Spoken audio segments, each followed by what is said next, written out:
ఇశ్రాయేలీలను దీవించుట యెహోవా దృష్టికి మంచిదని బిలాము తెలుసుకొనినప్పుడు అతడు మునుపటి వలె శకునములను చూచుటకు వెళ్ళక అరణ్యము వైపు తన ముఖమును త్రిప్పుకొనెను.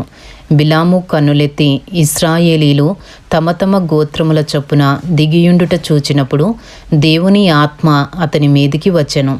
గనుక అతడు ఉపమాన రీతిగా ఇట్లనెను: బెయేరు కుమారుడైన బిలాముకు వచ్చిన దేవోక్తి, కన్నులు తెరచిన వానికి వచ్చిన దేవోక్తి, దేవ వాక్కులను వినిన వాని వార్త.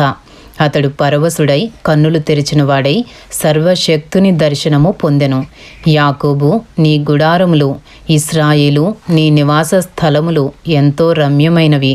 వాగుల వలె అవి వ్యాపించియున్నవి. నదీ తీరమందలి తోటల వలెను, యెహోవా నాటిన అగరు చెట్ల వలెను, నీళ్ల యొద్దనున్న దేవదారు వృక్షముల వలెను అవి ఉన్నవి.